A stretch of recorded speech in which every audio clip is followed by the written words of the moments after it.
we're in this journey through the book of Philippians. This is a letter that Paul wrote to the church that it seems really supported him over the years. And just a reminder that he has, I'm going to use the photo thing here, so let's put a couple of photos up. Not my beach, that one, and that one. That should do it. So yeah, so so Paul's on the left hand, this is Google Maps. Okay, if you had to go from Philippi to Rome, Google Maps suggests that you do it that way. That says it's a 9-day, 1-hour walk. That's true if you were walking for all that time. And doing about 4 miles an hour, which is a fairly, brisk walk, and also being able to walk at the same speed across the Adriatic. Now, obviously, Epaphroditus, and this is why this is up there, Epaphroditus, when the church in Philippi heard that Paul had finally ended up in Rome, which must have taken them some time, they sent Epaphroditus with a gift from them for him. It was probably news about them. It would probably have involved money. It may have had other things, don't know exactly, but they sent Epaphroditus. Philippians was a church that, and this whole letter is a letter very much in the style of a letter you send to friends. I mean, if you look at other ancient letters of the era, this is a friendship letter from him to them.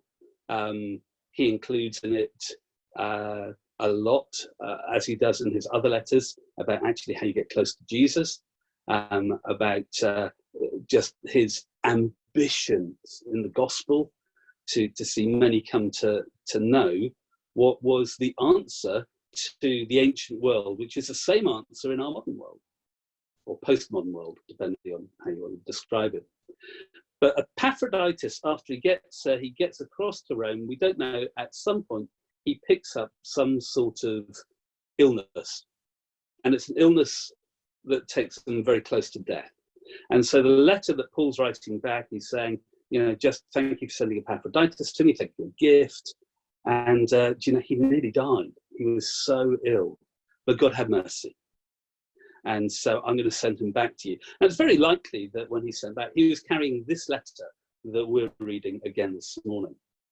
So rather than a 9-day, 1-hour walk, Epaphroditus was probably going to take about, over a month, 30 to 40 days maybe of doing that.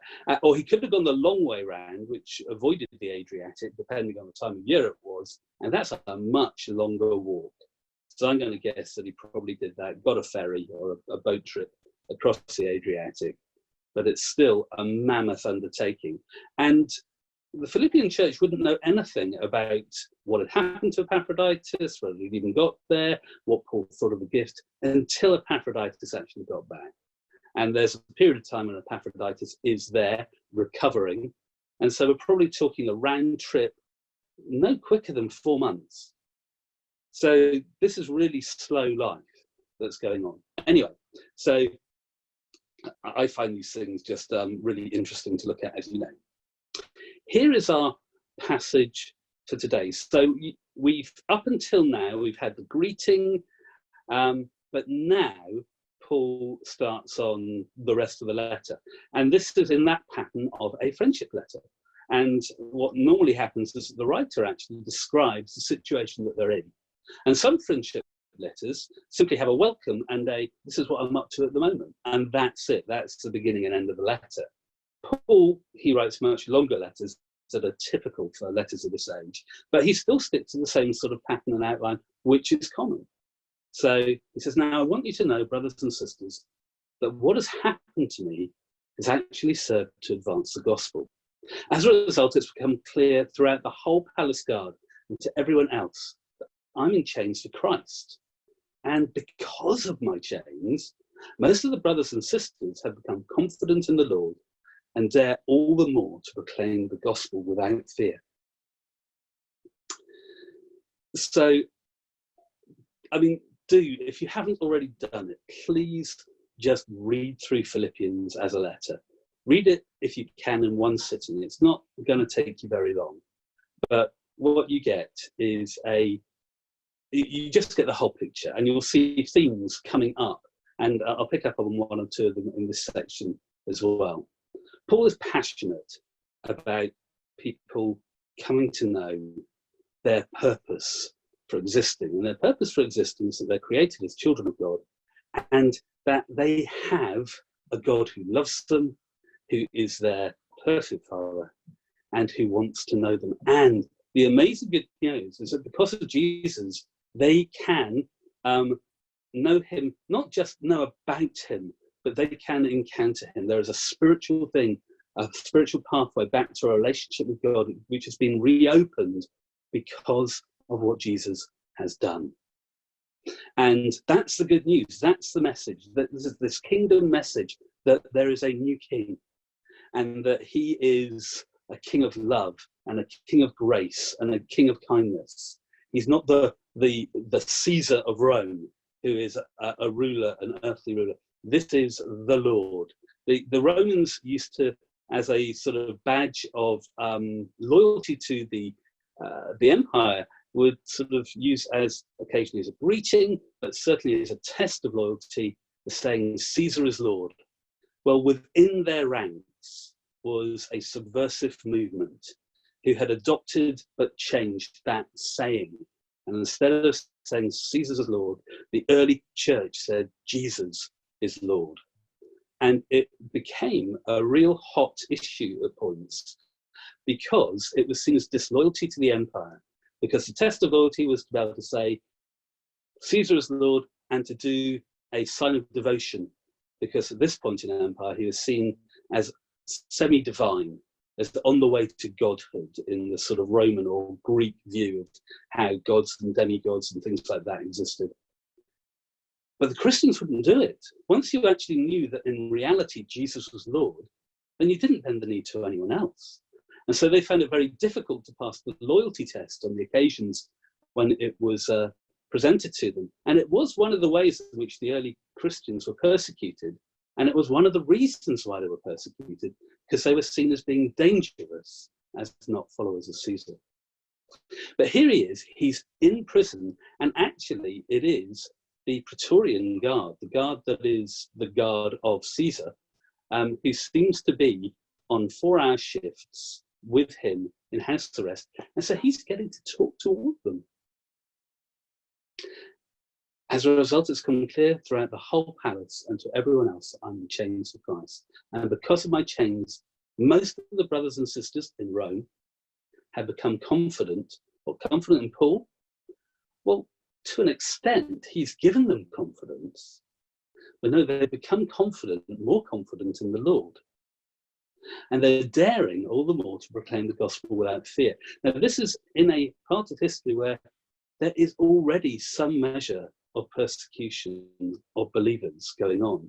And in the center of empire, and with Nero in his mad excesses, this can be life and death.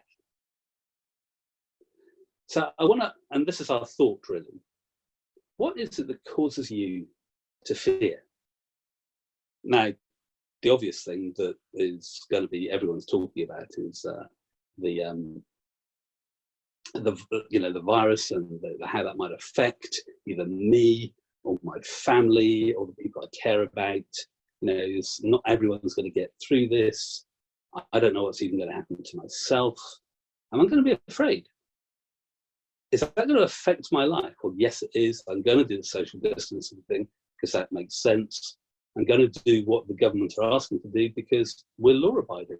That's what believers have done through history. As long as the law doesn't provide us to sin, then we comply with the law of the land. And this is not requiring us to sin. It's just making us more innovative in how we use now social media. But actually, we're in situations that the early church found itself routinely. Because the early church, once it had moved outside of its Jewish background, became largely a movement of slaves. It wasn't often the highborn, it wasn't the citizens by and large. It was the slaves. And the slaves couldn't say it's Sunday, I'm off to church, or it's Wednesday evening, I'm off to the Connect group. They didn't have free time unless they were permitted it by their master or mistress. And so many of them never were released to be given time to meet with other believers. So their dealings with other believers were snatched, momentary, and occasional, and often before the sun had even risen. So if they were looking at us now, they'd think, gosh, you've got luxury. By comparison to them, we still do. So what is it that gives you cause to fear? Because ultimately, the worst this disease can actually do to anyone here is take their life. But as Paul said, well, for us, that's gain. I mean, if we truly believe, then actually even death is something we no longer need to fear. I mean, we hate it. We rightly feel distressed. Jesus got angry with death because he saw what it did to humans and their relationships. But he also knew that it was a temporary thing, that life is not just about the here and now. It's not about the span of 70 or more years or less years. It's about life in eternity with our Creator, with our loving Father, with God.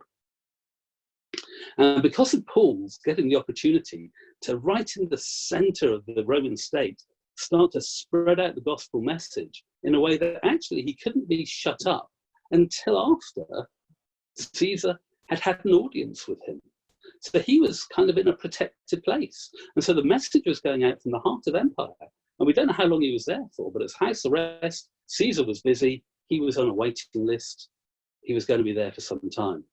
And so the message was going out, and that gave confidence that God's in this. And so the other believers in Rome, many of them, were just then saying, so we have opportunity. So what gives you confidence? What gives you confidence that actually this thing that we're embarked upon together, this gospel that we're ambassadors of, that God wants you to share it with others? What gives you confidence? I'm really hoping that over these series of studies that there might be a sort of just a re-encouragement, a strengthening of people's faith. Actually, God's here with us. And even from where you are on lockdown, you know, you could pass on the same link that you got to come here this morning to other people. They don't have to be believers. You can pass them the link to the previous days' devotions which are up on Facebook, so they can see and say, look, if you just want an opportunity to hear some other people's voices, to listen to something interesting, and to maybe even use the chat thing, put your own prayer request in, that would be okay. What is it that causes you fear? Well, actually, we don't need to be afraid of anything. We get shy, we get nervous, we don't like rejection. But actually, if the bigger deal is life in eternity, then it's the Lord who gives you confidence. And hopefully, you can become confident even in this situation, just to perhaps say, hey, if you're in touch with someone else, you know they're lonely, so why don't you just listen into this? Like the look, here's the link, come and join in live. You might find this as a good thing to keep you going day by day while we're all in this funny situation.